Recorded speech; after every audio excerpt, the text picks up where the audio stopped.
Balikan natin yung Ready or Not Part 1 bago natin panoorin yung Part 2. Para sa akin, isa pa rin to sa pinaka-unexpected na ending na napanood ko.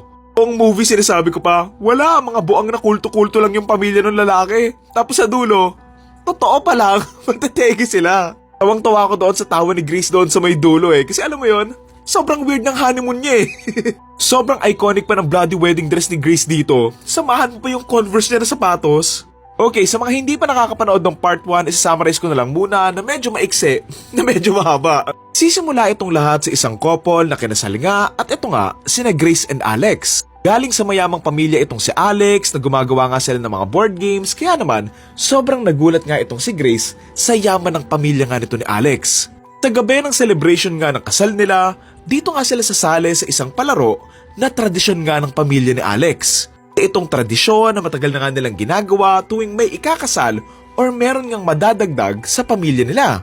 Dito na nga sila maglalaro ng tagu-taguan or hide and seek kung saan si Grace nga yung magtatago samantalang yung buong pamilya nga ni Alex yung hahanap sa kanya. Ayun nga lang, hindi lang pala ito simpleng tagu-taguan dahil dito nga hahanapin si Grace ng pamilya ng asawa niya kung saan babawian nga nila siya ng buhay bago mag-umaga.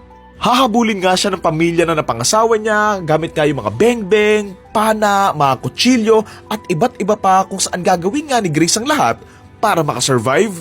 And since malaki-laki nga yung bahay nila, mahihirapan nga silang mahanap siya kung saan makakalaban nga itong si Grace at matetegi nga niya yung ilan sa kanila.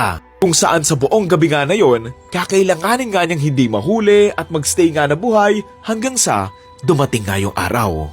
Title ng movie, Ready or Not. Sobrang gustong-gusto ko yung karakter ni Grace dito na talagang irurot mo siyang manalo hanggang dulo Sobrang perfect ni Samara Weaving sa mga ganitong roles, kaya inis na inis ako nung nategi siya agad sa scream Kaalam nyo, basta movie na Samara Weaving, automatic maganda Parang wala pa ako napapanood na project niya na hindi ko nagustuhan. Tuwang-tuwa pa ako sa asawa niya dito noong una kasi akala ko mabait, napoprotektahan siya, tapos sa dulo, mas pinili niya yung hayop niyang pamilya. Buti pa nga yung kapatid niya Alam mo kung ano yung nakakatuwa at nakakalungkot sa kanilang magkapatid? At tama yung sinabi niya na si Alex nga yung pinakamabuting anak nga doon sa pamilya nila kasi at the end of the day, mas pinili niya talaga yung pamilya niya kaysa nga doon kay Grace at siya talaga yung mabuti sa perspective nga ng pamilya niya.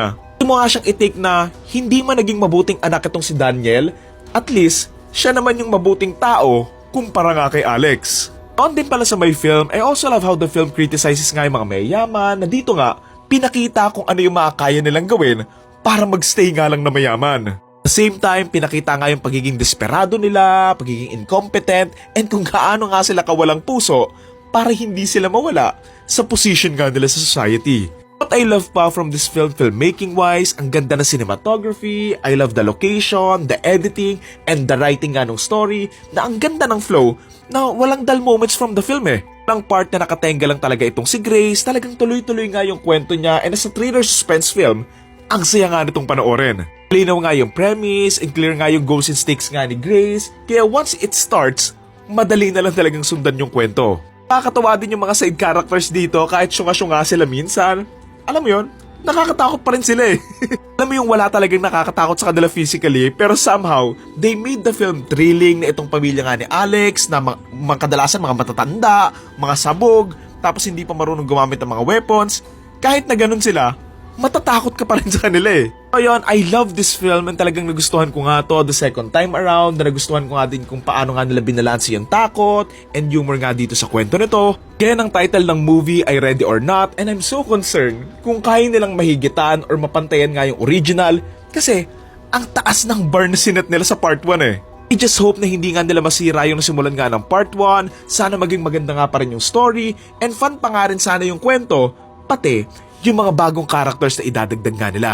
Alam mo at this point, naaawa na lang ako kay Grace kasi alam mo yon, direktang kasunod lang kasi nito yung part 2. So basically, nag-back-to-back game siya. Dinaig pa niya yung ilang NBA players So again, ang title ng movie ay Ready or Not, and ang torta rating ko for this film ay 9 out of 10.